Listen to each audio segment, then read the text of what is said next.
Il y a 3 livres dans la Bible qu'on appelle les livres de sagesse. Proverbes, Ecclésiaste et Job.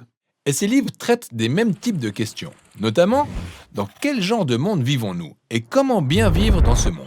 Donc, comment faire pour mener une belle vie? Oui, étant donné que chacun de ces livres aborde ces questions sous un angle unique, il convient de les comprendre tous afin de capter la vision biblique d'ensemble de ce qu'est une belle vie. Pour mieux en saisir le concept, on peut imaginer que chacun de ces livres est une personne.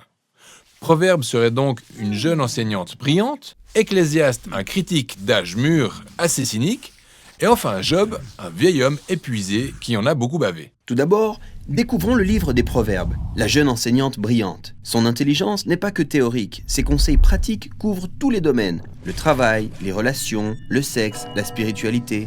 Ses réflexions sont incroyables, des choses qu'on ne peut remarquer par soi-même. Elle serait la personne la mieux placée pour vous donner le conseil qu'il faut. Alors, qu'est-ce qui la rend si intelligente? Eh bien, les proverbes mettent le doigt sur des choses que la plupart des gens ne voient pas.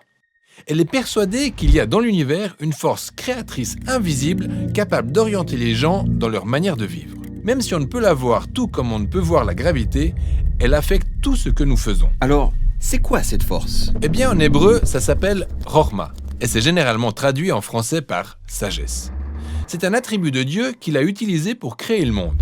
Et Chokhma imprègne la substance et le fonctionnement de notre réalité, de sorte que partout où des gens prennent des décisions bonnes, justes et sages, ils puissent dans Chokhma. Donc, à l'inverse, chaque fois que quelqu'un prend une mauvaise décision, il va à l'encontre de Chokhma?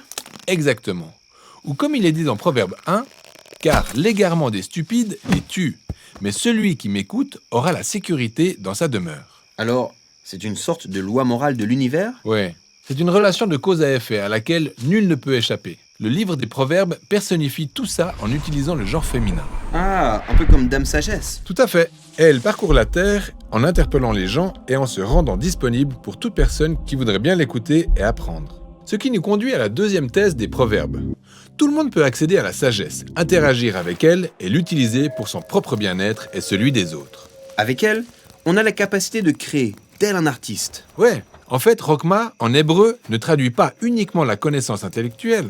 Ce terme est aussi utilisé pour décrire un artisan talentueux qui excelle dans son métier, comme la menuiserie ou la maçonnerie. Donc, tu démontres que tu possèdes Chokhma quand tu la mets en œuvre pour développer des aptitudes à mener une belle vie. Ouais, je comprends. Faisons donc ça. Allons chercher un peu de sagesse. Mais avant, réfléchissons à un autre aspect, non négligeable dans les proverbes. Chokhma n'est pas une force impersonnelle quelconque, c'est un attribut de Dieu lui-même. Ainsi, dans la pensée hébraïque, notre marche vers la sagesse doit débuter par ce que les proverbes appellent la crainte de l'Éternel. Cette saine révérence de la définition du bien et du mal selon Dieu. Et la véritable sagesse se traduit par le fait de connaître les limites et de ne pas les franchir. Maintenant, toutes ces idées qu'on vient de développer s'étalent sur les chapitres 1 à 9 des Proverbes. Mais pour moi, le livre des Proverbes, c'est cette collection de dictons, les proverbes eux-mêmes. Tu peux un peu m'en parler? Bien sûr. En fait, c'est ce qu'on trouve du chapitre 10 jusqu'à la fin du livre. C'est un répertoire de plusieurs centaines de proverbes touchant tout et n'importe quel aspect de la vie. Et Chokhma s'applique à eux, formant ainsi ces sages conseils destinés à aider chacun à trouver la voie du succès, peu importe son domaine. Ça veut dire que si je bâtis ma vie sur ces dictons, j'aurai une belle vie. Exactement. Ou, pour utiliser les mots des proverbes, ce sera la santé pour ton corps avec une vie longue et prospère. Wow, c'est quand même fort comme déclaration. Ouais, mais on a remarqué qu'à bien des égards, c'est vrai. Les gens sages ont tendance à bien s'en sortir dans la vie et très souvent, tout semble réussir. Et voilà pour ce qui est de la promesse et la sagesse du livre des Proverbes. Le livre des Proverbes est vraiment beau. Mais avec un peu de recul, on pourrait dire que c'est un peu trop simpliste. Car il arrive parfois que des choses horribles arrivent à des gens vraiment sages, tandis que les insensés sont récompensés. Les choses ne se passent pas toujours comme on le prévoit. C'est exact.